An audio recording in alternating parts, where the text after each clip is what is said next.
네, 안녕하세요. 희문입니다. 일단 설명회를 이제 고등학교 2학년 설명회를 이렇게, 근데 다른 것도 들어보시면 주로 이제 학부모님들께서 뭐 국어에 대해서 이렇게 자세하게 뭐 알 필요는 없다. 그냥 좀 믿고 맡겨라. 뭐 이런 게 좀 많더라고요. 이제 프로그램 설명하고. 근데 이제 저는 오늘 오셨으니까 좀 국어에 대해서 좀 설명을 드릴게요. 이제 제 수업도 좀 설명을 드리는데, 일단 지금 국어가 지금 어떤 상태인가 한번 설명을 좀 드리도록 하겠습니다.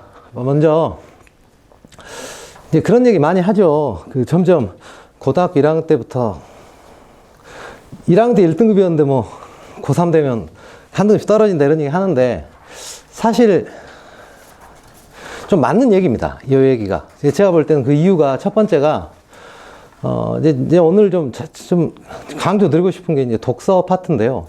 지금 1학년 이제 중간고사, 기말고사, 중간고사, 기말고사 이렇게 4번 시험을 이렇게 보면은 실제로 이제 이 독서 파트라고 하는 거 있잖아요. 독서 파트라고 하는 게 교과서에는 아예 존재하지 않습니다. 근데 이거 들으시면은, 아니, 그럴 수가 있나? 이렇게 생각하시는데, 한번 생각해 보시면 1학년 1학기 때 2학기랑 보면요. 중간, 기말. 한 번은, 이제 문학 중심의 시험을 보고요. 그 다음은 문법 중심의 시험을 보죠. 이제 시험 범위 보시면은. 그래서 의문의 변동이나 한글 맞춤법이 들어갈 때는 문학이 좀 비중이 좀 작아지고, 그 다음에 이제 문법이 좀 덜 들어가는 때는 이제 문학 비중이 높아지고요. 내신은 사실 이제 교과서 자체가 독서라고 하는 영역 자체가 교과서에 사실상 없습니다. 그래서 이게 내신과 수능이 좀 함께 가면, 아니 1학년 때도 뭐 학원 매번 보내고, 그죠? 요즘에는 뭐 내신 워낙 길게 하기 때문에 거의 뭐 7주 막 이렇게 하잖아요. 그러면은 뭐 방학 때 빼고는 거의 뭐 학원에 중간에 뭐 한두 주 쉬고 계속 학원에 보내는데, 근데 이제 국어 공부를 열심히 했는데 왜 수능 등급은 점점 떨어지는가? 근데 이제 학부모님들께서 이해하셔야 될 게, 수능은 지금 독서 파트가 지금 2028 입시안 이제 발표된 거를 보면요. 실제 좀 가장 이제 학부모님들께서 좀 눈여겨보셔야 될 게 뭐냐면은, 선택 과목 같이 본다. 이거 많이 알고 계시잖아요. 그래서 이제 엄매, 화작이 4과목이 있으면은, 엄매와 화작 이렇게 별도로 이렇게 선택해서 이제 보는 게 끝났고, 이제 요 친구들부터는 사실상 이제 엄매 화작을 다 보잖아요. 그래서 이제 엄매 화작을 다 본다. 이게 굉장히 중요한 이슈다 이렇게 생각하실 수 있는데, 사실 제가 볼 때는 그거보다 이런 측면이 있습니다. 엄매 화작을 다 보게 되면요. 그러면 예전에 이제 45문제 가운데서 이제 독서가 17개, 문학이 17개, 그 다음에 선택 과목이 11였는데, 결국은 선택 과목 영역의 문제 개수가 좀 늘어날 수밖에 없겠잖아요. 2과목을 가지고 11문제를 냈었는데, 이제 4과목을 가지고 4과목이 다 들어와야 되니까, 엄매, 화작이 다 들어와야 되니까, 실제로 이게 비중이 좀, 문제가 좀 줄어야 된다, 이렇게 생각하실 수 있는데, 그런데 이제 결과적으로는 어떻게 됐냐면요. 45문제를 풀 때 독서가 지금 현재 수능이 17개였거든요. 근데 그러면 이제 엄매, 화작이 다 들어오니까, 이게 좀 문제 개수가 좀 줄어야 될 거 아니에요? 공통 과목에서. 그런데 이 독서 파트가 17문제로 그대로 남아 있습니다. 그러니까 지금 아이들 볼 수능은 사실 지금 현재 수능보다도 독서가 더 강화된 수능이라고 보시면 돼요. 이게 지금 제가 좀 설명을 잘 말씀드렸는지 모르겠는데, 무슨 말씀이냐면, 과목이 2개 늘어났잖아요, 지금. 그러니까 결과적으로는 과목이 2개 늘어났는데, 이 독서 파트는 17문제에서 그대로 17개가 유지되고 있다는 거는요, 실제로 독서가 더 문제 개수가 그대로라는 것 자체가 강화된 겁니다. 그리고 문학 개수를 줄였습니다. 문학 개수를 14문제로 줄였기 때문에 실제로 문학이 좀 축소가 되고, 독서가 더 강화되고, 그 문학 줄인 자리에 기존의 선택 과목이 들어오는데, 근데 또 이제 학부모님들께서 이거 모르시는 분들 계신데, 이제 엄매, 화작 4과목이 다 들어왔잖아요. 그런데 또 하나 이 엄매, 화작 중에 2과목 볼 때 5문제 냈던 것이 문법이잖아요. 그런데 문법 문제가 또 4과목 됐는데도 5문제가 유지되고 있습니다. 그래서 지금 현재 수능 있죠. 현재 수능에서 2028 입시안으로 바뀌면서 시행이 될 때 그것만 기억하시면 돼요. 막 복잡하게 엄매, 화작 이거 여러 개 봐야 되니까 공부를 한다 이거보다 독서가 강화된 수능이다. 국어가. 그리고 문법이 강화된 수능이라고 보시면 돼요. 그러니까 실제로 화작을 선택해서 문법을 아예 안 볼 수 있었던 애들이 이제는 어떻게 된 거냐면 실제로 무조건 문법을 봐야 되고, 그 다음 문법 개수가 실질적으로는 늘어난 상황이다. 이렇게 생각하시면 됩니다. 그런데 제가 일단 오늘 드리고 싶은 말씀은 독서 파트인데요. 이게 내신과 수능이 함께 가지 않는 이유가 이게 당연한 겁니다. 어떻게 보면. 왜냐하면 내신 때는 무슨 공부를 한다고요? 문학 70에 문법 30입니다. 교과서 펼쳐보시면 이 1학년 내내 학교에서 교과서 중심으로 많이 공부를 했다. 독서 파트는 아예 공부를 안 한 겁니다. 그냥. 그래서 일부 학교만 시험 범위에 뭐 3월 모의고사를 넣는다. 근데 그것조차도 3월 모의고사에서 문학을 넣어버리는 경우가 많아요. 그러면 실제로 독서라고 하는 영역, 그러니까 인문, 사회과학, 기술, 예술, 언어 이런 파트에서, 그러니까 이 대학에서 우리가 이제 대학 학제를 나눌 때 5개로 나누면 이제 인문, 사회, 과학, 기술, 예술 이렇게 나누면요. 인문이 인문대에서 배우는 내용입니다. 사회가 사회대에서 배우는 거고, 이 과학은 어디죠? 자연대. 그죠? 그 다음에 기술은 공대. 그 다음에 예술은 예대. 그래서 대학교 학제, 단대 나눈 학제랑 똑같습니다. 이 5개의 영역에서 내는 이 독서 파트가 부재하기 때문에 실제로 1학년 때 학원을 계속 보내고 1년 동안 보냈지만 실제 아이들 입장에서는 수능 모의고사 같은 걸 딱 펼쳤을 때 그 중에 3분의 1은 배우지 않은 내용인 거죠. 한 번도 이제 제대로 배워본 적이 없는 내용 시험을 보게 되니까, 그렇고요. 그 다음 두 번째로는 이제 문학 작품이 실제 제가 보면 아이들을 정말 뭐랄까 이제 지금 내신과 수능이 함께 못 가는 지금 이유를 말씀드리는 거 중에 뭐냐면 이 부분도 정말 좀 뭐랄까 좀 약간 안타까울 지경이라고 할까요? 예를 들면 이제 동백꽃이라는 소설 작품이 교과서에 실려 있다. 근데 모의고사에 동백꽃이 나오면 맞춰야 될 거 아니에요? 근데 틀립니다. 그게 왜 그러냐면 동백꽃이라는 작품은 길지도 않거든요. 근데 교과서에 전문이 실려 있지 않고 일부만 실려 있잖아요. 근데 내신 공부를 하면요, 그 일부를 거의 외워버립니다. 그런데 수능에서는 어땠습니까? 그 작품 전체로 놓고 문제를 내기 때문에 실제로 교과서에 실리지 않거나 EBS에 실리지 않은 부분을 집중적으로 냅니다. 그렇기 때문에 내신 때 아무리 열심히 공부하고 심지어 내가 내신 때 공부한 작품이 수능에 나왔는데도 아이들이 틀리는 거죠. 그러니까 두 번째가, 그 다음에 이제 세 번째로는 이 부분인데요. 문학은 사실은 어떻게 보면요, 학부모님들 생각하실 때 약간 배신이라고 느끼실 수도 있는데, 교과서에 있는 작품은 기본적으로 출제를 좀 배제합니다. 왜 그럴까요? 네, 그렇죠. 교과서 유불리 문제가 발생하니까요. 예를 들면, 우리 학교는 천재 교과서를 선택했는데, 천재 교과서에 실린 작품을 수능에 내버리면, 전국적으로 천재 교과서 선택한 학교 아이들이 유리하니까, 기본적으로 교과서에 실린 작품들을 이렇게 기본적으로는 다 제외를 해버리고요. 그렇게 한 다음에 이제 그 낯선 작품, EBS를 베이스로 해서 낯선 작품을 출제를 하는 것을 원칙으로 합니다. 그렇기 때문에 자, 이제 제가 세 가지 말씀드렸는데, 그렇기 때문에 결국은 1학년 때 내신이다 생각하고 학원을 1년 동안 계속 보내잖아요. 그럼 2학년 달라집니까? 2학년 때 안 달라집니다. 2학년 때도 학원 보내면 결국은 2학년 때도 독서라고 하는 거는 교과서에 없습니다. 사실 학교 교육 과정에서 커버가 안 되는 부분이고요. 그 다음에 뭐 작품 일부만 배우거나 아니면 또 교과서에 실린 작품은 제외해버리기 때문에 실제로 1, 2학년 때 내신 공부를 중심으로 하고 우리 애가 내신 1등급이다 이렇게 해서 열심히 했지만 실제로 수능과는 좀 다른 공부를 계속 하게 되는 거죠. 그러다 보니까 이게 제가 이제 카페 같은 데 가서 이제 혼자서 이제 책 본다고 앉아있으면 이렇게 학부모님들, 특히 요즘에 정말 학부모님들 모여서 한탄하는 말씀 많이 하시거든요. 그럼 제가 이제 뭐 국어가 어떻게 하면 귀가 쫑긋해가지고 이렇게 듣는데, 아니, 그런데 이제 학부모님들께서 좀 두 가지인데요. 첫 번째가 뭐냐면, 이거 해도 안 오른다. 그죠? 그래서 이제 막 어떤 학부모님께서 나 차 한 대 팔았다. 그죠? 그랬더니 맞은편에서는, 야, 너는 뭐 국산차잖아. 나는 외제차인데 국어에 박았는데 안 되더라, 그게. 첫 번째고, 두 번째가, 아니, 내신 할 때 그렇게 국어를 했는데, 아니, 수능 가서 어떻게 이렇게, 이게 말도 안 되는 점수를 받을 수가 있는 거냐라고 하는 거. 그러니까, 내신 시험 볼 때도 심지어 그 어렵다는 숙명, 경기업, 진선, 이런 학교, 내신 시험에서조차도 80점, 90점은 받았는데, 수능 가서 70점 받는 게 이게 말이 되냐. 이게 너무 이해할 수가 없다. 근데 이제 제가 그 말을 들으면 가서 이제 좀 이렇게, 위로해드리고 싶어요. 그죠? 그게 원래 그런 거다. 그러니까 내신 중심으로 공부를 해서 수능을 잘 볼 수 있다? 아니, 잘 볼 수 없습니다, 국어는. 그래서 제가 이제 이 말씀을 드리는 거고요. 그래서 저도 국어 선생이니까 이제 평소에 내신 공부 열심히 교과서 중심으로 공부하고 열심히 공부하면 수능 국어도 잘 볼 수 있습니다. 이렇게 말씀드릴 수 있으면 좋겠는데 현실적으로는 전혀 그렇지 않은 지금 상황이고요. 그래서 수능과 내신은 이제 특히 국어가 수능과 내신의 격차가 굉장히 큽니다. 이 동네에서 영어 내신은 수능이랑 같다고 보시면 됩니다. 이 동네에서 영어 내신 잘하는 애가 수능 가서 다 이제 압도합니다. 그죠? 이게 1등급 받는 거고. 그런데 이제 수학도 사실은 이제 물론 범위에 따라 좀 다르긴 하죠. 그러니까 수학은 범위의 문제지 실제로 내신 수학을 뭐 휘문 중동에서 내신 볼 때 수학을 내가 1등급이었는데 수능 가서 3등급 받았다 이런 일 없습니다. 그런데 국어는 계속 그렇습니다. 국어는 계속 그런 이유를 제가 이제 말씀드린 거고요. 그래서 죄송한데 마이크 한 번만 다시 꽂아봐 주시겠어요?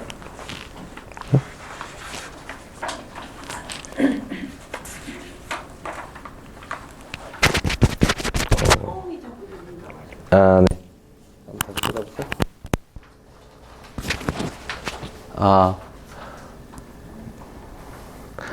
네. 그래서 이제 올해 수능 좀 궁금하시잖아요. 그래서 제가 한번 뽑아봤습니다. 일단 이제 오답률 7개를 제가 뽑아봤는데요. 오답률 7개 뽑냐면요. 1등급 컷이 이제 사실 뭐 한 85점, 올해 수능 85점 간다고 치면은 2점짜리로 잡으면 7문제잖아요. 그래서 이거 중에 이제 이거 가지고 이제 1, 2등급이 결정되는 문제. 그리고 이제 수능은 아무리 어렵게 내도요. 전국에서 이제 1등급부터 9등급까지 봐야 되기 때문에 실제로 이제 8, 9등급 5, 6등급 이런 친구들도 풀 문제를 넣어줘야 됩니다. 그래서 실질적으로는 수능 문제가 좀 아무리 어렵게 나와도 유의미한 문제, 그러니까 이렇게 이제 말씀드리면 좀 죄송하긴 한데 대치동에 있는 아이들한테 유의미한 문제는 한 10문제 전후입니다. 10개 보시면 돼요. 10개. 그래서 근데 그 10개가 아닌 문제를 틀렸다. 이제 이런 경우는 그냥 이제 그 학생이 성실하지 못한 거고 수능 준비가 안 된 거고요. 실제로 이제 그 남은 10문제 가지고 이제 이 등급을 결정하는 거거든요. 1, 2, 3등급을 결정하는 건데. 그래서 제가 이제 7문제 뽑아봤습니다. 올해. 근데 올해 뽑아보니까요. 야, 엄매는 역시 뭐, 그래요. 올해 제가 좀, 이건 뭐 나중에 한번 말씀드릴게요. 근데 일단 오답률 1위가 문법입니다. 예, 엄매 선택하는 학생들이 올해 수능에서 2위가 독서, 3위가 문법, 4위가 독서, 5위가 문법. 근데 일단 뭐 이건 너무 특이한 상황이니까 말씀드리면은 문법 3개잖아요. 문법 전체 45문제는 몇 문제라고요? 5문제요. 예. 5문제 내는데 3문제가 오답률 상위에 막 정답률 50%, 막 60%, 50% 밑으로 막 때렸으니까 하여튼 문법이 하여튼 뭐 좀 문제입니다. 제가 볼 때는. 그죠? 그런데 이제 문법 하나, 둘, 세 개랑 그 다음에 독서 4개 이렇게 되어 있죠. 그래서 이제 이거 다 틀리면요 3등급 가는 거고 하나만 맞추면 2등급 가는 겁니다. 이 중에서 어떻게 보면. 그리고 이 중에서 이제 절반 정도 맞추면 1등급 가는 건데 이제 실제로 이 중에서 이거 7문제 가운데서 절반 맞춘 학생이 전국에서 이제 4%가 밖에 안 되는 이제 그런 상황이고요. 그 다음에 이제, 화작 선택한 학생들. 이제 아시지만 화작 선택한 학생들이 조금 이제 공통 과목의 평균 점수가 낮습니다. 근데 그러다 보니까 이렇게 돼 있는데, 요거 좀 충격적이지 않습니까? 이게 오답률 1부터, 독서, 이렇게 이제 선택 과목에서 이제 화작에서 작문 문제 하나 있고요. 다 독서입니다. 그런데 이걸 보고 좀 영민하신 학부모님들께서는 이제 바로 좀 감을 좀 잡으시면 좋겠어요. 이게 수능은 독서 시험이다. 예, 독서 시험이다. 그리고 문법이 거둔다. 그죠? 이제 문법이 거둔다. 이렇게 생각하시면 되는데, 그런데 이제 학부모님들께서 이걸 보여드려도 설득이 잘 안 돼요. 왜냐하면 이게 어마어마한 뭐 뇌에 좀 각인된 어떤 고정관념인 것 같습니다. 국어하면 뭐가 떠오르십니까? 네, 문학이 떠오릅니다. 시소설, 수필희곡이 떠오르고 윤동주, 이육사가 떠오르는 그 문제를 제가 이게 10년 넘게 대치동에 있으면서 학부모님들을 설득하려고 해도 안 됩니다. 그죠? 저는 정말 답답할 정도예요. 그게 무슨 말씀이냐면은 적어도 수능에서는 문학은 힘이 없습니다. 네, 다 같이 맞히는 그런 영역입니다. 네, 그리고 독서 문제를 얼마나 맞히는가라고 하는 데서 그냥 1, 2등급까지는 무조건 결정되고요. 그래서 문학을 다 맞히는 거는 이제 왜 그런지도 제가 좀 말씀드릴게요. 아까 처음에 서두에 말씀드린 것처럼 그래서 애들한테 뭘 해줄 거냐 이렇게 이제 당신 수업을 얘기하시오. 이제 이거는 아니, 뭐, 그거야, 뭐, 이제, 여기에 맞춰서 이제 뭘 하겠다고 이제 잠깐 말씀드리면 되는 거고, 학부모님께서 좀, 제가 좀 설명회를 해서 이렇게 말씀드리는 거에 대한 설득이 됐으면 좋겠는데, 그러니까 한마디로, 이번 굉장히 중요한 시간에 겨울방학 이럴 때, 제발, 좀 내신, 그리고 또 특히 이제 문학, 그 다음에 문학에서도 어떤 좀 내신과 좀 연관되는 그런 문학, 이런 거에 대한 거를 좀 버리세요. 네, 그게 입시에 성공하는 길입니다. 그러니까 이때 만일에 이 겨울에 지금 이제 그나마 이제 고등학교 입학한 이후로는 이제 거의 마지막입니다. 요런 정도 텀이 나오는 게, 어떤 텀이 나오는 게 마지막인데, 이때 가장 뭐 최악의 선택이 뭐겠습니까? 제가 볼 때는 이런 논리로 본다면, 수능을 생각할 때 최악의 선택이 문학 특강입니다. 네, 제가 생각할 때. 무슨 현대시라든가, 고전시가라든가, 이렇게 해서 어떤 하나의 장르 문학이 시, 소설, 수필, 희곡인데 여기에다 고전까지 더하면은 고전시가, 그죠? 그렇잖아요. 고전, 소설, 이렇게까지 가면 실제로 장르로 보면요. 한 8개 장르가 이렇게 들어가 있는데 그 중에 하나를 잡아서 이 겨울에 막 8주 이런 정도 동안 막 그거를 집중적으로 한다. 그건 수능을 거의 버리는 행위입니다. 국어에 대해서. 1년 내내 문학 공부를 했잖아요. 중심으로. 그죠? 거의 했는데.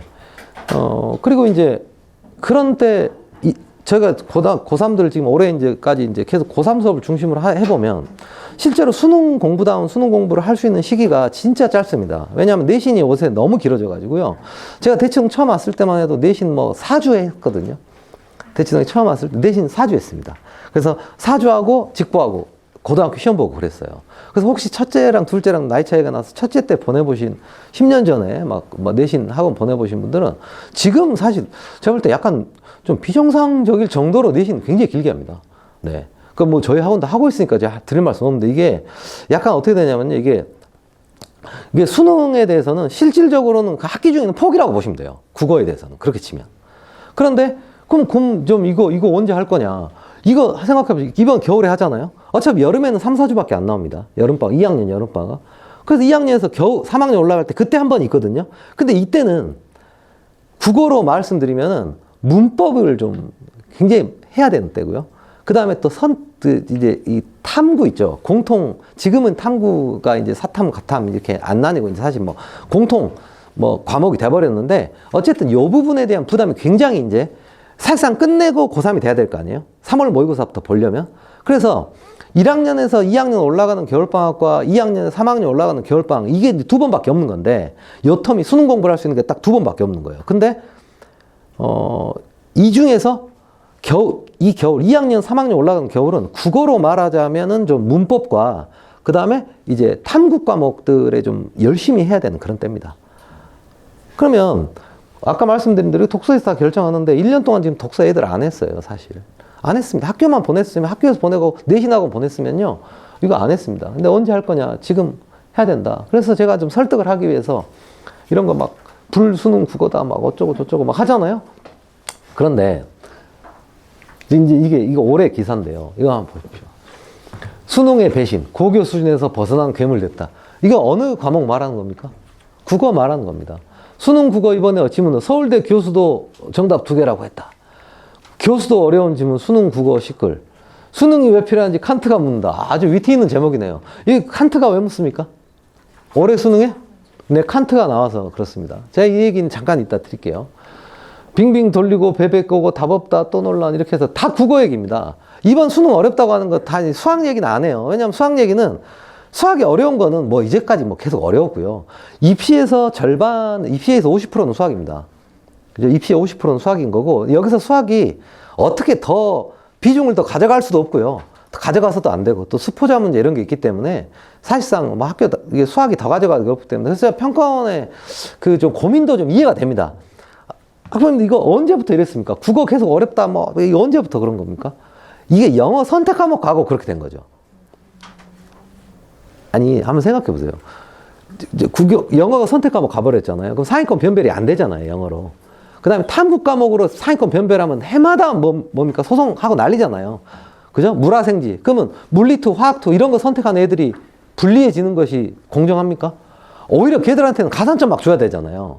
그런데 오히려 이제 선택 과목으로 상위권 변별하기 어려우니까 결국 국어가 가져오는 건데, 저는 뭐 국어 선생님 입장에서는 국어가 근데 좀 과하게 좀 가져온다 싶을 정도로 그렇습니다. 그거를 좀 말씀드리면은 이거죠, 이제.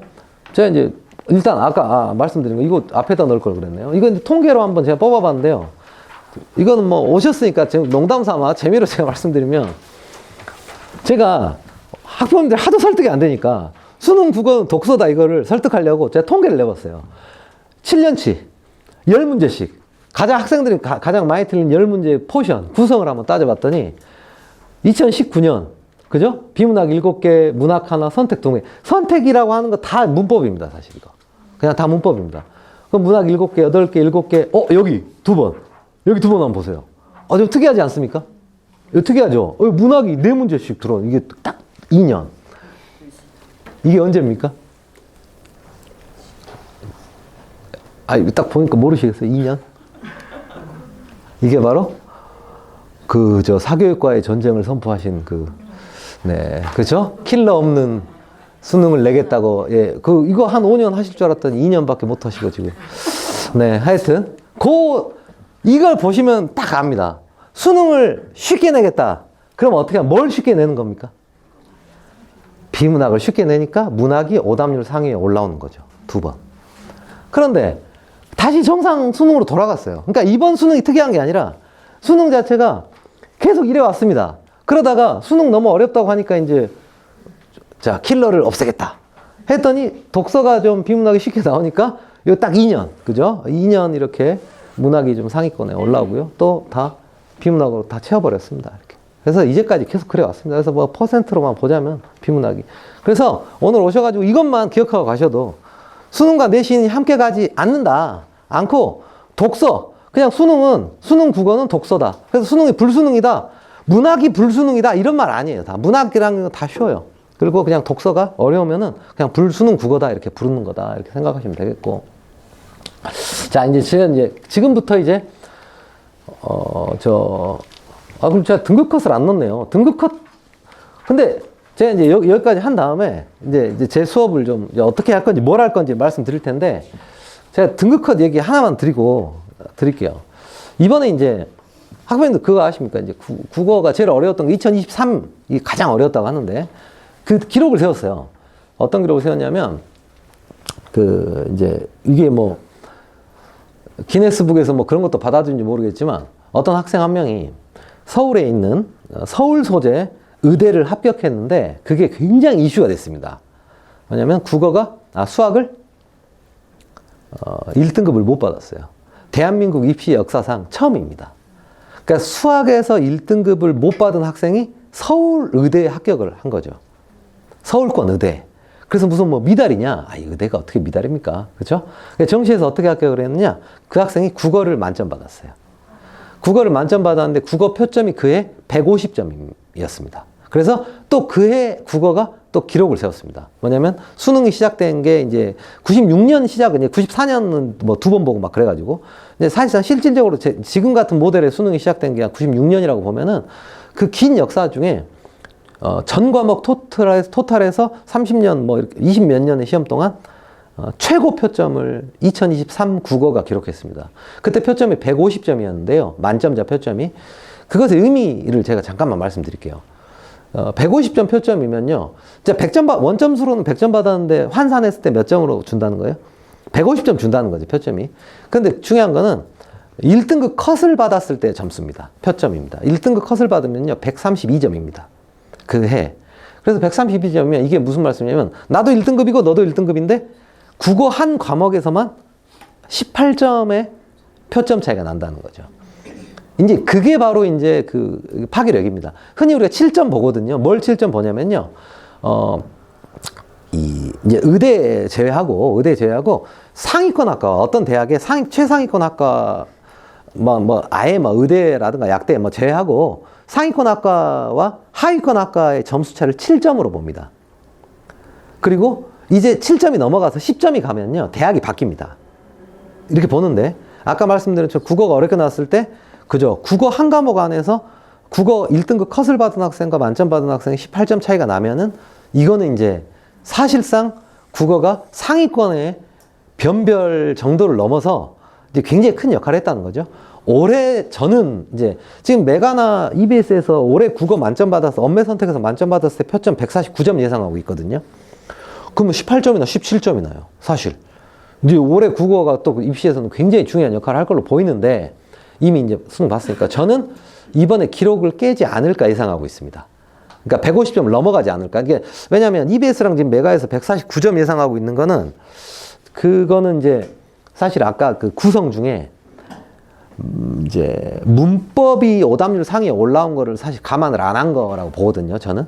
그래서 만일 언매를 선택해서 만점 받으면 이번에 151점 기록을 세우지 않겠는가 이렇게 생각을 하는데, 그래서 지금 학부모님들께서 이제 내신 뭐 대비 열심히 하고 하는데 맞습니다. 내신 1등 받아야죠. 뭐 1등 좋고 1등 받고 하는 거 좋은데 수능을 생각을 하시면 지금 요 시기에 그 이제 제가 좀 제안 드리는 그런 공부를 좀 해야지 재수를 안 한다. 이렇게 말씀드립니다. 지금 재수생 뭐 올해 또 뭐 양산 되겠죠. 양산 될 텐데 재수하는 이유가 이게 국어가 이렇게 어렵게 나오면요, 재수생이 늘어날 수밖에 없는 것이 학생들 입장에서는 좀 너무 억울하잖아요.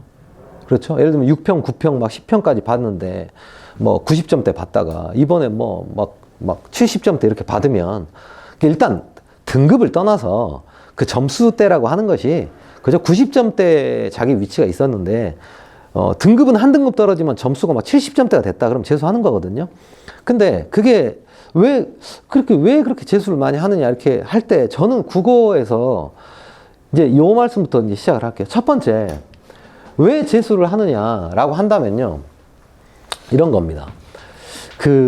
지금 아이들이 내신 중심으로 공부를 하잖아요.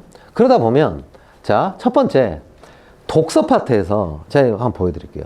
2018학년도 수능 환율 오버슈팅이라고 하는 게 나왔는데 이게 그 유명한 이 환율 오버슈팅이 그 유명한 지문입니다. 뭐냐면요, 한국은행 직원이 이거 풀었다가 틀려가지고 개망신, 그죠? 수능에 나왔는데 나 한국은행 직원인데 이거 환율 이거 풀었다가 개망신 당하고 막 했던 뭐 그런 지문이기도 하고요. 그 다음에 이게 또 이제 그 불수능 논란을 불러서 지금은 이제 그 킬러를 없애야 된다라고 하는 논란을 불렀던 그 지문입니다. 그런데 이제 저 이거 보시면 이거 환율이잖아요, 그죠? 여기도 어떻습니까? 환율입니다. 이 수능에서 독서를 공부할 때 해보면요, 수능 독서가 어렵다 하지만 그러나 다행스러운 거는 반복되는 어떤 테마가 반복적으로 계속 출제됩니다. 그러니까 대비가 가능하거든요. 근데 아까 제가 이제 왜 재수를 하는가의 포인트가 바로 여기인데 뭐냐면요, 지금 고3들은요, 예전에 EBS라는 책에 연계라는 시스템이 없었을 때 자기 태어날 때 수능 문제까지 풀었습니다. 네, 자기 태어날 때 수능 문제까지 갖고 와서 저한테 쌤 이거 좀 풀어주세요. 근데 근데 이거는 진짜 오래된 문제다. 근데 몇 년도 문제지? 하면요, 이게 1997년 문제입니다. 너 몇 년생이지? 그러니까 자기 태어나기 전 수능 문제까지 기출 문제를 풀었어요. 그런데 지금은 어떻게 됐습니까? 지금은 3개년을 보면은 기출 좀 봤네 하는 거고 5개년 보면 기출 잘 봤다고 합니다. 왜 이렇게 됐습니까? 일단 1, 2학년 때 내신만 주구장창 하거든요. 그리고 고3 때 공부를 하려고 딱 보면 뭐가 나와버려요? EBS라는 책이 나와버립니다. 고3 때 EBS 몇 권 풀어야 됩니까? 잘 모르시는군요, 아직. 네. 17권 풀어야 됩니다. 네. 17권. 17권, 이제 수능 특강이 11권, 수능 완성이 7권입니다. 국어는 거기서 4권이죠. 그런데 산술적으로 아이들이 고3 때 EBS에서 50%를 연계해서 낸다는데 EBS를 안 풀 수 없죠?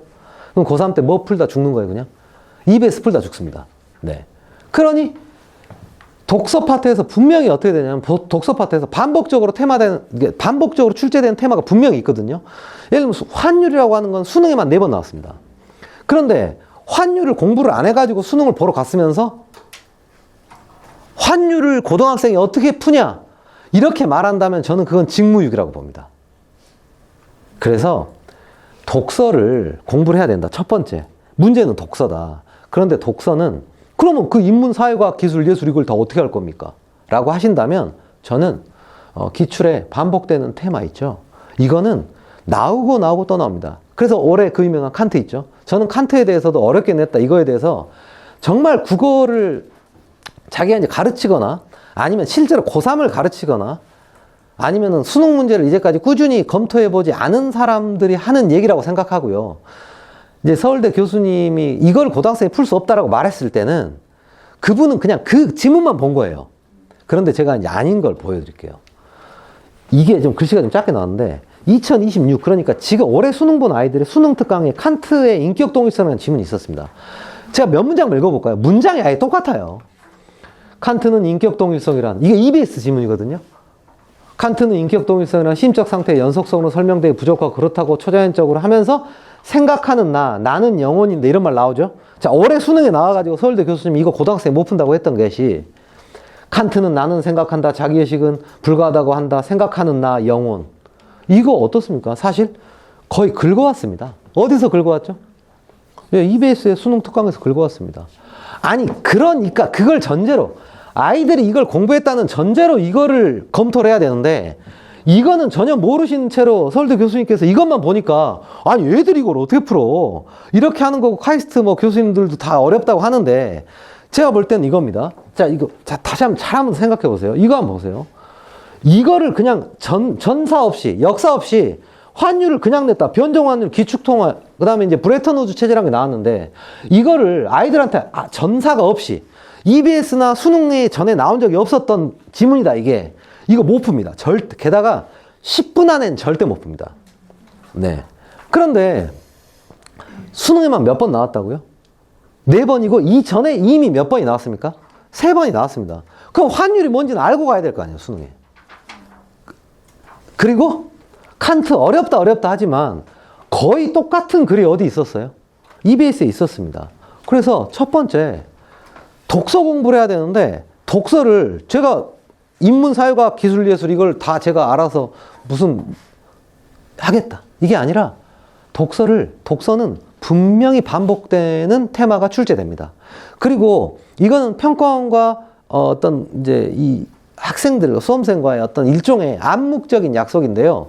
기출에 한번 출제되었던 것은 배경 지식으로 활용하게 합니다.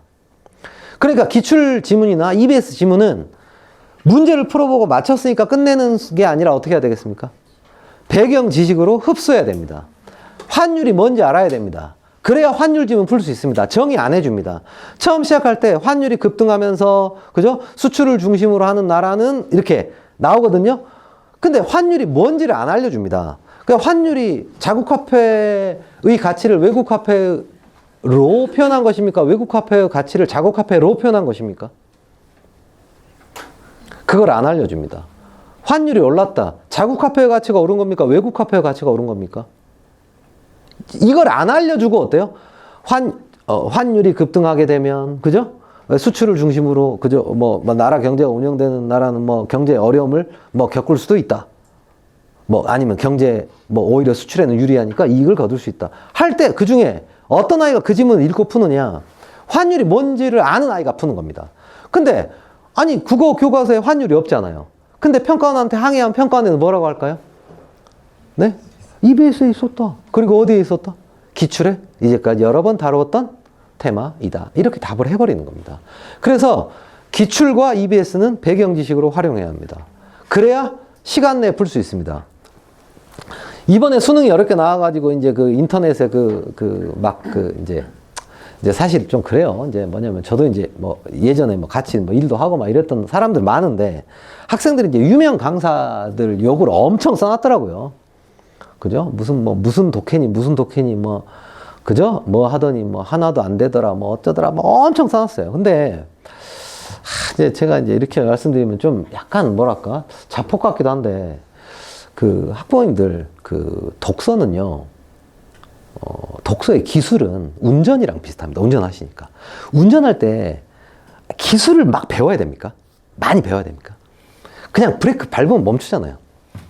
그죠? 악셀 밟으면 나가는 거죠. 오른쪽으로 돌리면 오른쪽으로 갑니다. 왼쪽으로 돌리면 왼쪽으로 가고. 그런데 누가 운전을 잘합니까? 네, 많이 해본 사람이 잘합니다. 그리고 가본 길을 갈 때가 짱입니다. 네. 출퇴근 운전이 제일 편한 게 사실 막혀서 그렇지 출퇴근 운전이 편한 게 또 긴장감이 안 들잖아요. 그죠? 저는 독서하는 것이 그거랑 비슷하다고 봅니다. 독서에 기술 필요하죠. 그죠? 그죠? 처음 운전 배우면 너무 세게 밟아서 확 나가고 하잖아요. 근데 그런 거는 정말 독서에 실제로 끼치는 영향은 한 줌밖에 안 됩니다. 그런데 고3이 돼서 독서 공부를 시작하는 아이들한테 꿈과 희망을 주고 싶잖아요. 그러니까 유명 강사님들께서 뭐라고 하시느냐? 배경 지식 필요 없다. 독서의 기술로 돌파할 수 있다. 그죠? 그래서 무슨 독해 하는데요. 근데 참 이게 그렇습니다. 안 됩니다. 그렇게. 네. 그리고 게다가 문제는 뭐냐면 시간 제한이 있기 때문에 시간 제한이 있어서 안 됩니다. 지금 거의 10분에 축축 쳐야 되거든요. 10분에 축축 치고, 그러니까 그렇게 반대로 말씀드리면 좀 쉬운 지문은 8분 정도 쳐줘야 가장 어려운 지문에 12분, 14분 써가지고 맞추는 건데, 그러려면 이미 첫 줄 딱 읽었는데 갸우뚱 하면 안 됩니다. 그러니까 무슨 말씀이면, 그러나 칸트는 나는 생각한다. 즉, 자기의식은 인식이 이루어지는 것을 가능해 하는 조건 중에 하나에 불과하다고 본다. 여기서 딱 첫 줄 읽고, 이거 EBS 있었는데. 이렇게 가야 다음을 읽고 이제 읽는 거지. 칸트는 생각한다. 칸트? 그죠? 칸트? 여기서, 난 칸트 처음 들어봤다? 이게 자기의식? 자기의식 뭐지? 하면서 이제 뭐 하면서 생각하는 나? 영혼의 실장을 보장하지 않고, 이게 러시아 말인가? 이렇게 가면은 이거를 결국 풀 수 있죠. 제가 중3 학생들한테 이거 풀려봤거든요. 풀어요. 푸는 애가 있습니다. 그런데 아무도 못 풉니다. 어떻게 하면요? 시간 제한을 주면요. 네. 20분, 30분 주면 푸는 애가 있어요. 그런데 수능 시험장에서 1교시잖아요. 그 떨리는데, 그 떨리고 1교시고 지금 막 생각이 듭니다. 막, 엄마는 지금 교문 앞에 기다리고 있는 거 아닐까? 막, 그죠? 날씨도 추운데, 막 이런 생각 드는데 지금 막, 칸트, 그죠? 나는 생각한다. 이거, 독해력으로 돌파한다? 이 독해력으로 돌파한다는 것은 반대로 말씀드리면 그냥 독해력의 핵심은 배경 지식입니다. 그리고 수능은 이미 알려줬습니다. 낸 거 또 내고. 이제 뭐 제 자랑이긴 하지만 제가 고3 학생들한테 얘들아 수능은 희의적이고 낸 거 또 낸다. 그럼 두 가지를 결합시키면 진짜 올해 쌤이 생각할 때는 전세 제도와 관련된 거는 그냥 알아둬라. 그죠? 알아둬라. 전세 제도와 관련된 건 알아둬라. 그 다음에 특히 전세 사기 뭐 이런 거 관련된 거는 네가 전세 사기범이 될 수 있을 정도로 그냥 전세에 대해서 전세 제도에 대해서 알아둬라. 올해 수능에 나왔습니다. 예, 보증 제도가 나왔습니다. 연대 보증. 그죠? 주택에 대한 보증, 연대 보증. 근데 제가 쪽집게라서 알았겠습니까? 이런 겁니다. 일단 EBS에 주택에 관한 지문이 많습니다. EBS 왜 그렇게 만들었을까요? 성경보다 열심히 읽는 글이 수능 지문입니다. 한번 내놓으면 아까 그랬잖아요. 20년 뒤에 학생까지 읽습니다. 뭔가를 젊은이들에게 알려주고 싶잖아요. 그러면 수능에 냅니다. 전세 사기로 젊은이들이 얼마나 많이 죽었습니까? 자살하고 사기당하고. 전세 사기 관련된 거. 올해 EBS에 주택에 관련된 지문이 많았습니다. 그리고 법과 관련해서 이거에 대해서 심지어 어떤 지문도 있었는지 아세요? 수능에? 재밌습니다, 이거. 그러니까 고3 학생들한테 너무 알려주고 싶은 거야. 전월세로 들어갔을 때 집에 방충망이 고장났을 때 누가 고쳐야 하는가? 법적 책임이 누가에게 있는가를 수능에 냈습니다. 왜? 집 안에서 올라온 애들 어때요? 나쁜 집주인한테 걸려가지고 방충망. 그죠? 해달라고 말도 못하고 하니까 수능 본 애들한테 얘들아 니들 이제 서울로 대학 올 거지? 방충망은 집주인이 해주는 거야. 그죠? 이런 겁니다. 그래서 수능에 이렇게 반복되는 테마가 있고 그 다음에 교육적 가치가 있으면서 있는 것들을 지속적으로 출제합니다. 그런 것들은 어떻게 해야 돼요? 배경 지식으로 알고 가야 합니다. 네. 그래서 저는 올해 칸트 어렵다라고 하는 애한테는 사실 뭐냐면 이제 대놓고 말은 못하지만 속으로는 그렇습니다. 직무유기다. EBS의 칸트 거의 똑같은 집은 있었는데 이거 보고 와 난 이거 태어나서 이런 말 처음 봤다. 걔는 대학을 못 가야 맞죠. 그렇지 않습니까? 성실하지 않았잖아요. EBS에서 낸다는데 EBS 안 풀었잖아요. 제가 환율도 마찬가지라고 생각합니다. 환율 아니 내 지문 4번 수능에 3번 냈어요. 이미 수능에만 3번 냈죠. 20 몇 년 수능에 3번 냈는데 환율이 뭔지 모르고 갔어요. 근데 올해 수능에 환율이 나왔어요. 어렵다. 그 애는 대학 못 가야 맞죠. 그래서 이렇게 연계하는 내용. 제가 이어서 연계라고 하는 거 달리 말씀드리면 이미 테마로서 출제 가능하고 출제하겠다고 좀 예고했다는 거예요. 이런 것들에 대해서 공부를 해야 된다. 그래서 제가 이제 이렇게 말씀드립니다. 일단 독서가 문제다. 첫 번째 이제 설득하고 싶은 부분이고요. 두 번째는 그럼 독서 어떻게 공부할 거냐? 뭐 해야 된다? 테마를 공부해야 돼요. 그 다음 문제 풀어보고 넘기고 하면 안 되고, 아, 이거는 수능에 3번이 나왔으니까 공부를 해야겠다. 그래서 연습 아니라 공부입니다. 네, 국어도 공부예요. 연습 아니고. 그래서 국어를 자꾸 학년이 올라갔을 때 이걸 할 수가 없으니까 국어는 그냥 연습이지 공부가 아니라고 하는데요. 저는 공부라고 생각합니다. 독서. 분명한 어떤 테마를, 그죠? 그래서 테마가, 이제, 내 테마가 좀 많긴 해요. 그죠? 예. 테마가 좀 많긴 합니다. 그래서 고3 때 그걸 하려고 하면 어떻습니까? 근데 고3 때 합니다, 저는. 고3 때 한 주에 하나씩 합니다. 22가지 정도. 예, 테마. 수능 30년 됐어요, 시험. 그리고 EBS가 있잖아요? 그러면 거기서 정말 이거 정도는 고등학교를 졸업하려면, 수능을 보려면 좀 알아야 된다. 그 중에 한 명이 칸트였습니다. 그리고 저는 고3 수업할 때. 그죠? 칸트 해겔 모르고 수능 보러 가지고 칸트 해겔 나왔는데 어렵다고 하는 놈은 그냥 자격이 없다. 그죠? 그래서 이런 테마를 공부를 해야 됩니다. 저는 국어 시험 국어 단순히 글 읽는 연습이다 생각하지 않습니다. 배경 지식이 있는 사람이 가장 잘 풉니다. 학부모님들 한번 생각해 보십시오. 학부모님들 지금 대학 다닐 때 전공에 관련된 글을 주면요. 독해력 없어도 됩니다. 그죠? 알아서 평가원에서 하라는 비판적 독해, 사실적 독해, 추론적 독해 다 합니다. 내가 잘하는 게 나오면. 그죠? 그래서 테마를 공부하자. 이게 첫 번째고요. 이렇게 제가 이제 이번에 바로 개강을 하면 이번에 개강이 27일인가요? 27일 개강. 네. 26, 7일 이때 개강을 하면 바로 이거 할 겁니다. 이거 한번 보실까요? 여기 이거 여기 철학과 미학. 그죠? 그래서 테마를 이렇게 다 정해 놨습니다. 법과 경제. 그죠? 이렇게. 그래서 정해 놨기 때문에 요거를 할 겁니다. 그죠? 그래서 하여튼 테마는 이렇게 다 정해 놓고 하는 거니까요. 한번 잘 보시면 제가 철학과 미학 그랬잖아요. 그럼 이 철학의 대표가 누구겠습니까? 예, 칸트입니다. 그래서 저는 솔직히 막 언론사에서 막 칸트 내서 고등학생한테 칸트를, 근데 이거는 너무 이게 수능의 어떤 전사를 모르니까 하는 말씀인 거고, 심지어 칸트만큼이나 많이 나온 사람이 비트겐슈타인이라는 철학자입니다. 근데 솔직히 비트겐슈타인을 그냥 내면 학생들이 어떻게 풉니까?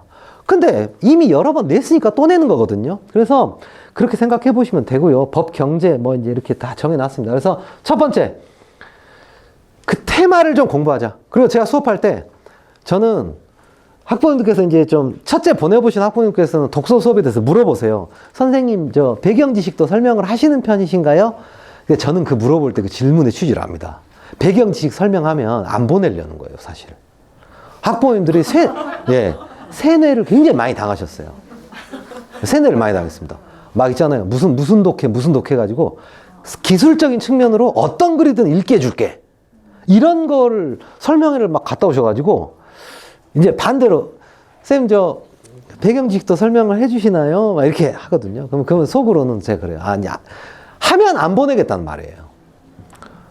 그러니까 근데 저는 그렇게 생각하시면 안 됩니다. 그거 어떤 글이든지 읽을 수 있는 그런 기술, 스킬 이런 거 있으면 얼마나 좋겠습니까? 그런데 그거 아무도 모릅니다. 네, 그게 있으면 어떡해요? 하버드에서 가르치겠죠. 서울대 쓰기센터 있거든요. 그 서울대 글쓰기 센터가 있어요.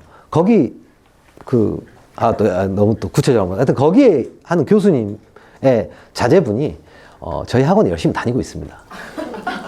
네. 하버드대에서도 가르치지 않고 서울대 교수도 모르는 거를 대치동 강사들만 안다고 주장하고 있어요. 이 세상 모든 글을 읽는 법. 그런 거 없습니다. 누가 참 왕도라고요. 독서의 왕도는 배경 지식이 있는 겁니다. 그 필드가 익숙한 사람이 가장 잘 읽습니다. 그 글을. 그래서 어떻게 하면 그 필드에 익숙해질 것인가. 그런데 다행스럽게 정해져 있습니다. 테마가 좀 분명히 정해져 있어요. 그래서 그것들을 빨리 시작을 해가지고 이제 어떤 글을 봤을 때 내가 이 똑같은 글은 안 봐도 이런 비슷한 얘기를 본 적이 있는 대로 수능을 시작할 수 있는 학생이 수능을 잘 봅니다. 그래서 지금부터 바로 이제 시작을 할 거고요. 그다음에 이제 두 번째, 이제 이거 들으면 거의 말씀드리면 마무리인데요. 문학을 그렇게 공부했잖아요. 근데 수능에서는 문학 힘이 없죠. 아까 보셨듯이. 왜 힘이 없습니까? 교과서에서 안 내니까, 첫 번째. 그리고 문학은 가지고 장난치면 어떻게 합니까? 문학을 어렵게 냈다. 그럼 어때요? 이거는 답이 안 나와요. 독서는 어떻게 합니까? 좀 어렵게 내면 답이 나오잖아요. 근데 문학은 어렵게 내면, 문학도 저 중앙일보가 예전에 좀 짓궂죠. 살아계신 시인의 시를 냈어요. 근데 그 시인한테 그 수능 문제를 풀어보라고 한 겁니다. 근데 틀린 거예요. 자기 시인데. 그러니까 이게 수능의 권위를 깎아먹게 되잖아요. 그러니까 돌아가신 분들 내는 겁니다. 네. 문학은. 기본적으로 문학을 어렵게 낼 수가 없습니다. 네. 기본적으로 문학을 어렵게 낼 수가 없고요. 그런데 비밀. 고3이 되면. 우리 아들은, 그죠? 애가 문학적 감성도 떨어지고, 문학 못하는데, 문학 틀리는데. 아니, 이것도 제가 좀 설득을 하고 싶은데, 문학 시험밖에 본 적이 없기 때문입니다. 그러니까 문학을 틀리죠. 독서는 본 적이 없어요. 그러니까 틀리질 않아요. 틀릴 기회가 없었어요. 그러니까 애가 시험에서 틀려면 문학이던데요. 문학 시험이니까요. 아니, 근데 이걸 설득하는데 제가 10년 동안 실패했어요. 네, 10년 동안. 저희 애가 독서는 괜찮은데 문학을, 제가 뭐라 물어보겠습니까? 독서는 괜찮은 건 어떻게 아시죠? 독서는 안 틀리더라고요. 무슨 시험을 봤는데요? 학교에 시험 보잖아요. 거기 독서 없는데요? 이제 이런 종류의 대화를 정말 10년째 하고 있어요. 그죠? 근데 문학은 갑자기, 그럼 우리 애는 그래도 문학 못하잖아. 애들 막 감성도 없고 막, 그죠? 하는데, 남자애들 특히. 근데 걔들이 어떻게 수능만 가면 그렇게 다 맞는 거예요, 문학을? 결국은 다 맞잖아요. 3등급 이상은 문학을 다 맞잖아요. 네. 이겁니다. EBS에서 때려내니까 그렇습니다.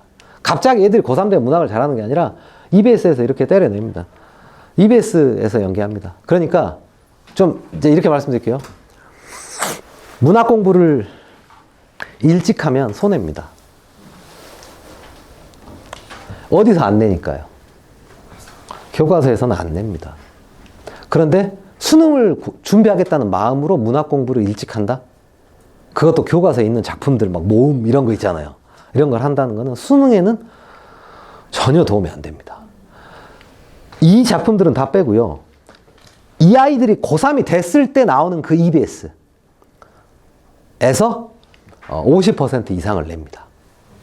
그렇기 때문에 문학 공부를 이렇게 뭐랄까요? 어떤 좀 일찍 하는 거는 사실 수능 대비 문학 공부를 일찍 하는 거는 조금 좀 뭐랄까요? 약간 좀 비효율적입니다. 그래서 지금 국어 공부는 약간 순서가 뒤집혀서요. 1등급 받는 공부를 먼저 하고 3등급 방어하는 공부를 고3 때 하는 겁니다. 근데 이 말을 이해하시면 좀 굉장히 중요한 얘기인데. 그래서 학년이 고3 때 3월 1일자로, 근데 며칠 더 일찍 나오긴 해요. 3월 1일날 수능 특강 11권이 나오거든요. 그중에 국어가 3권인데 그걸로써 문학 공부를 하면 됩니다. 그리고 7월에 수능 완성이 나오는데 그걸로 문학 공부를 하면요. 지금 아이들처럼, 근데 저희 애는 문학을 워낙 못해가지고. 근데 이것도 정말 제가 10년 동안 설득하는데 안 되더라고요. 그래서 수능 보고 나서 제가 이렇게 말씀드린다. 그럼 저한테 보내시고 그냥 지금 문학 걱정이 되시죠? 근데 수능 보고 나서 절대 그런 말 안 할 겁니다. 네. 수능 보기 직전에 너 뭐가 걱정되니? 고3 중에 아무도 문학이 걱정된다고 말하지 않습니다. 문학은 시간 관리용입니다. 그리고 EBS 때려내니까. 그런데 문학 틀린 애들 있죠? 걔들은 어때요? 걔들이 문학을 틀리는 거는 EBS를 안 풀었기 때문입니다. 권선징악 인과응보입니다. 그런데 그래도 문학을 준비를 안 할 수는 없죠. 왜냐하면 100% 연계는 아니잖아요. 그러면 미리 준비한다면 뭘 준비해야 되겠습니까? 예, 이런 비연계. 얘를 준비해야 됩니다. 비연계. 자, 이제 이거는 제가 이제 시간이 다 됐으니까 이제 간단하게 말씀드리는데, 사실 요거 있잖아요. 이런 거는 문제가 안 됩니다. 수능에서. 왜 그럴까요? 세트로 출제되잖아요. 그럼 가와 나의 공통점은 이렇게 나오거든요. 그러면요, 이거 해석이 안 되고 좀 몰라도 정답률이 압도적으로 올라가 버립니다. 그래서 제가 볼 때 똑같이 50% 연계도 만일에 단독 출제로 이렇게 연계, 비연계를 단독으로 내버리잖아요. 그러면 문학 정답률이 뚝 떨어질 겁니다.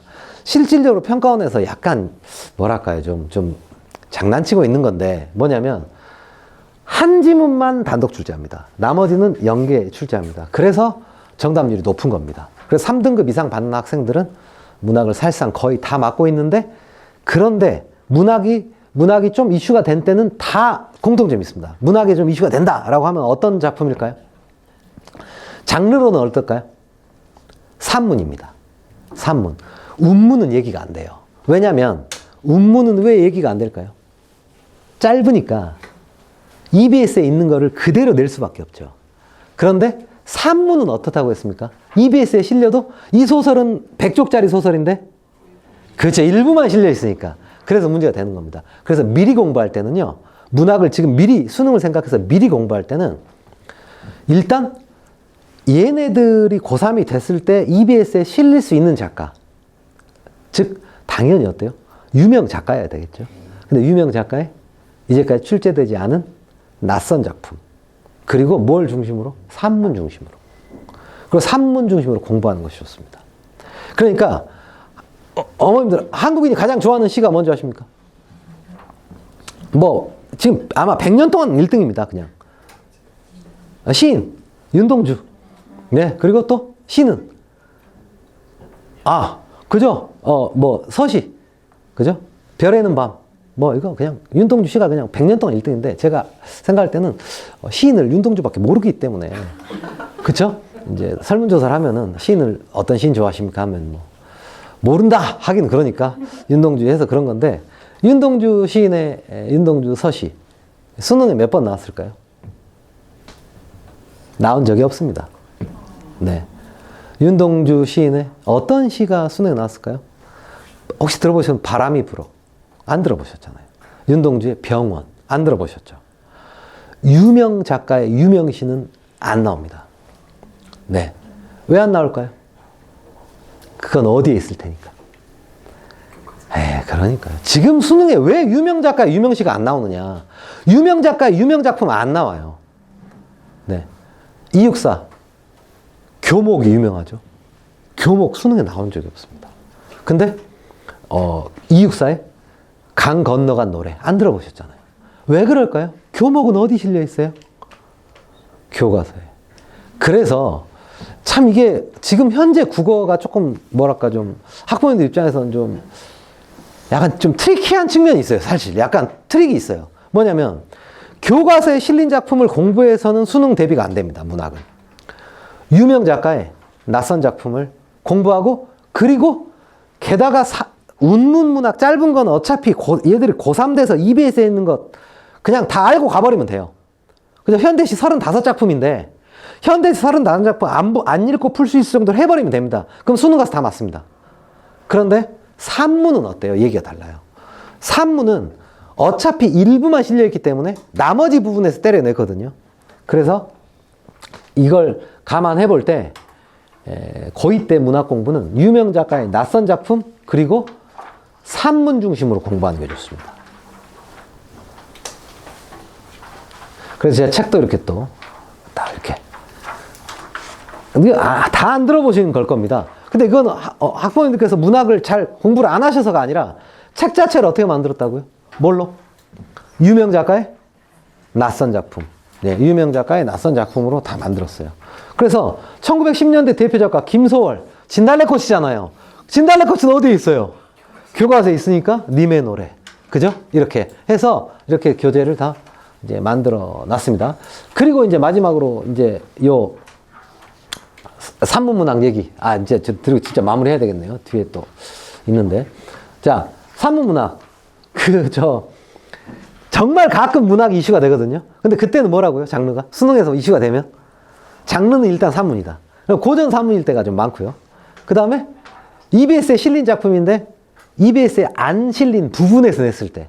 근데 이게 그 유명한 이대봉전인데, 학부모님들 이게 제가 왜 산문문학은 좀 그래도 한번 전문을 일주일에 한 작품씩만 읽어보자.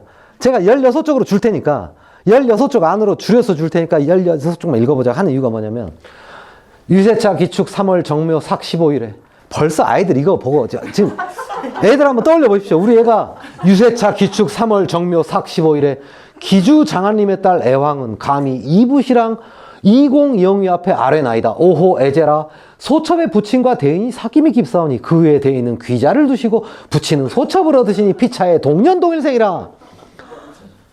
이거 지금 여기까지 읽고 지금 이거 뭐다? 혹시 아시겠는 분? 뭐라고요? 네, 맞습니다. 제문입니다. 예. 뭐 국어쌤은 아니시죠? 네. 제문. 이걸 보고 딱 제문이다 라고 하는 거를 아는 것이 아이들한테 기대할 수 있으십니까? 솔직히 이거 딱 보고 애들이 제문이네? 근데 누구 제문입니까? 소첩의 부친과 대인의 사귀기를 깊었는데 아들을 두시고 누구의 제문입니까? 시아버지 제문이네요. 그렇잖아요. 어렵잖아요. 근데 저희 애들은 이거 안 읽고 풀어버립니다. 왜 그럴까요? 이거 읽어봤거든요. 이미. 뭐야, 이거 뭐 죽어가지고, 이거 뭐 시아버지 죽은 줄 알고 제사 지는 장면이네? 뭐, 그냥 푸는 겁니다.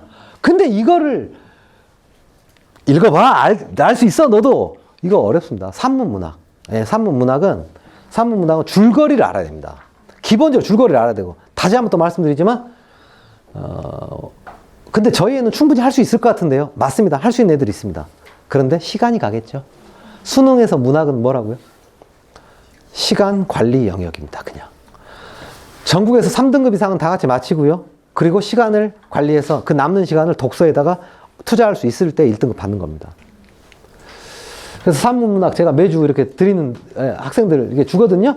근데 학부모님들께서 좋아하세요. 자기도 같이 읽고 있다면서 막, 그죠? 그리고 또 가끔은 막 이렇게 내용이 좀 너무 19금이던데요. 막 이런 분도 계시고. 고전설은 그저 한쪽만 실려서 그렇지 다 실어 놓으면요. 현대보다 조금 뭔가 좀 적나라하달까요? 좀 그런 부분들이 있습니다. 그래서 이렇게 그런데 제가 이거 읽어서 뭐 어떻게 언제 다 읽습니까? 하는데요. 아니 솔직히 서울대에서 몇 편 말했습니까? 100편 말했잖아요. 그러니까 뭐냐면 이거 거의 맥시멈이에요. 너 100편 읽었으면 넌 진짜 서울대 와라 이런 겁니다. 서울대에서 발표한 게 100편입니다. 그런데 아니 일주일에 한 편 읽으면 수능 때까지 100편이네요. 그렇잖아요. 아니 그래서 저희 이제 저한테 이제 배운 애들은 사실 이제 애들은 자기가 읽은 작품이면 이걸 제가 줘서 읽었다. 이게 고맙지 않아요. 그냥 뭡니까 애들은? 그냥 언제는 모르지 아는 이야기입니다. 아는 이야기예요. 그래서 제가 이거를 다 조사를 해볼 수는 없지만 가끔 이럴 때 있거든요. 이번 주에 줬는데 6평에 나오고 이럴 때 있거든요. 그럼 그때는 애들이 어때요? 되게 좋아합니다. 근데 되게 좋아하는 게 어차피 그거 안 읽어봤어도 맞긴 맞을 거거든요. 근데 애들이 와서 자랑하는 게 뭐냐면 쌤 저 그거 안 읽고 풀었어요 하면서 자랑합니다. 수능 시험장에서 한 4분을 벌잖아요. 이 4분이 구원의 시간입니다. 4분 뭐 별거 아니라고 생각할 수 있지만 4분 나한테 내가 지금 독서 풀고 있는데 막 시간이 막 보고 있는데 4분 더 줄게. 이 점수 차는 어마어마한 겁니다. 그래서 이게 산문들은 매주 한 작품씩 읽어보는 거 이거를 하고 있습니다. 그리고 이제 제가 고3 수업 하다 보니까 고등학교 2학년이지만 제가 자료 정말 열심히 만들고요. 제가 막 모의고사 그냥 대충 던져주고 이렇게 과제 주지 않습니다. 배운 거, 그죠? 최대한 배운 거랑 관련돼 있는 거, 그죠? 그래서 아이들이 절대 그런 말 못하게, 어려워서 못했어요 소리 못하게, 그죠? 이렇게 해서 과제, 학부모님들 모의고사 과제 이런 거 좋아하시는 분들 계신데 선생님 입장에서 모의고사 과제가 제일 편합니다. 그냥 쭉쭉 뽑아주면 되잖아요. 뭐 만드는 게 아니잖아요, 그냥. 그 제가 뭐 디트등 이렇게 오래 있고 고3 수업을 주로 했는데 모의고사 저한테 만회 있습니다, 만회. 그죠? 필요하시면 뭐 제가 막 뽑아드릴게요. 난이도 생각 안 하고 그냥 막 생각 안 하고 그냥 막 뽑아서 그냥 막 컨트롤 P 눌러가지고 막 두면서 와 과제가 좋다. 이거는 정말 예를 들면 제가 서비스를 한다고 하면 이 서비스를 참 열심히 서비스하는 사람을 힘 빠지게 하는 평가입니다. 제가 일일이 다 만듭니다. 오늘 배운 거 가지고 여러분 오늘 이 작품을 배웠다. 그럼 같은 작품 70% 넣고요. 그 다음에 그 작가의 다른 작품 20% 넣고요. 독서도 오늘 독서 테마를 배웠다. 그러면 과제 줄 때 그냥 안 줍니다. 제가 어떻게 하냐면 이렇게 오늘 법을 배웠다. 그럼 법 지문만 왕창 모아서 그냥 죽어라. 법 풀다 죽어라. 이러면서 이렇게. 그쵸? 근데 학부모님께서는 그걸 몰라주시고 반대로 이제 막 아무거나 그냥 막 뽑아서 막 주면은 좋아하시는데 제가 이렇게 과제 다 만들어서 주니까요. 두 가지. 아이들이 독서 테마 분명히 익숙해질 겁니다. 이제 법 지문이 나왔다 하면은 내가 똑같은 건 아니지만 이런 얘기는 많이 봤는데 이렇게 될 겁니다. 그래서 제가 이제 정리하겠습니다. 고2 때 몸 풀겠다 생각하지 마십시오. 고2 때 몸 풀겠다 생각하지 마시고 국어는 고2 때 1등급 받는 공부를 하는 겁니다. 그 다음에 고3, 3월이 되면요. 까불지 말고 EBS에 집중해야 됩니다. 그러면 3월부터 고3, 3월부터 6월을 EBS의 시간으로 비워두십시오. 그러려면 1등급 받는 공부, 이건 근데 이 문제는 뭐라고? 이거는 몇 등급 받는 공부라고요? 이건 3등급을 방어하는 공부입니다. EBS는. 전국에서 다 같이 하는 거고요. 그러면 1등급 받는 공부는 언제 하느냐? 오히려 땡겨서 하는 겁니다. 1등급 받는 공부가 독서. 그죠? 그 다음에 낯선 문학. 이게 1등급 받는 공부입니다. 그걸 오히려 먼저 하고 고3을 EBS의 시간으로 비워두십시오. 그래야 재수하지 않습니다. 이거를 안 하잖아요? 그럼 아이들이 이걸 한 다음에 수능을 보게 되면 아쉽습니다. 고3 때 EBS밖에 한 게 없는 것 같아. 그죠? 그리고 모의고사 좀 풀다가 파이널 가고. 그죠? 하여튼 정말입니다. 진짜 보내보신 학부모님들께서 아실 겁니다. 진짜 그 느낌이 뭔지. 그러니까 제가 봐도 그래요. 고3 때 이제 수능 공부를 시작하는데 EBS가 막 쏟아져 나오면 막 그거 하다가 막 끌려가요. 막 그거에. 막 끌려가다 보면은 수능을 보러 가는데 아쉬워요. 뭔가 내가 좀 제대로 된 EBS 말고의 국어 공부 해본 적이 없는 것 같은 그런 아쉬움이 들고. 그러니까 1등급 받는 공부를 먼저 합시다. 라는 게 저희 제안이고, 그게 독서 테마와 유명 작가의 낯선 작품, 산문 문학 중심으로 이거를 이번 고2 겨울부터 바로 시작을 하자는 거고요.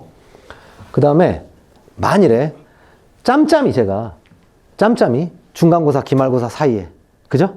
또 이거 이어서 하고, 그죠? 이렇게 해서 그 다음에 고등학교 2학년 이제 겨울 때, 그죠? 까지 이어서 해서 2학년 11월에 선배들 수능을 한번 도전해 보는 거를 1년의 목표로 가지고 가면 좋을 것 같습니다. 그런데 그거 뭐 학원 가면 볼 수 있잖아요. 아니, 볼 수 있습니다. 돈 몇만 원 내고 가면 볼 수 있어요. 근데 그거를 준비를 하고 봐야지. 준비를 하나도 안 한 다음에 그냥 그걸 봐가지고 엄마 수능이란 게 참 어렵더라고. 그 몇 등급이야? 6등급. 아니 6등급으로 고3 시작하면 되겠습니까? 선배 그거 안 보니만 못하지. 근데 요때 제가 볼 때는 3등급만 받아도요. 그 애는 1등급 받습니다. 네. 왜냐면 선배들 EBS를 지금 안 풀었잖아요. 그 상태에서 3등급을 받았다는 말은 오히려 문학을 틀리고 독서 방어가 됐다는 거거든요. 어느 정도. 근데 제가 해보면요. 여기 딱 해보면 1년 딱 해가지고 이게 해보면 한 절반 정도는 한 2, 3등급 나옵니다. 또 안 된 애들도 있지만 그리고 한두 명은 어때요? 1등급 나오고요. 당연히. 그런데 여기서 3등급 받으면은 뭐 선방이고 2등급 받으면 아니 고3 때 EBS 안 풀고도 2등급 받은 애가 고3 가면 1등급 무조건 받죠. 그 자신감으로 시작할 수 있습니다. 근데 이 반대로 이건 한 몇만 원 내고 보면 되잖아요. 봤는데 6등급으로 그럼 고3 돼서 시작하면 이게 좋겠습니까? 그래서 저는 뭐 요런 과정 커리큘럼으로 좀 이렇게 제안을 드립니다. 저 금요일 6시, 토요일 6시, 일요일 2시, 26, 7, 8 이렇게 돼 있네요. 그리고 네, 토요일 2시인가요? 죄송합니다. 네, 토요일 2시입니다. 네. 그리고 일요일 2시가 일요일 2시는 저 김지인 쌤이랑 반반 이렇게 나눠서 수업하고, 이건 뭐 금요일이랑 토요일 2시는 제가 풀로 다 하고요.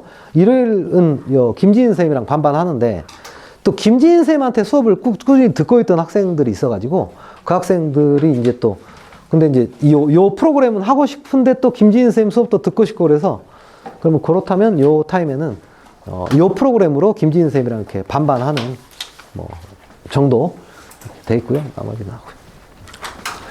감사합니다.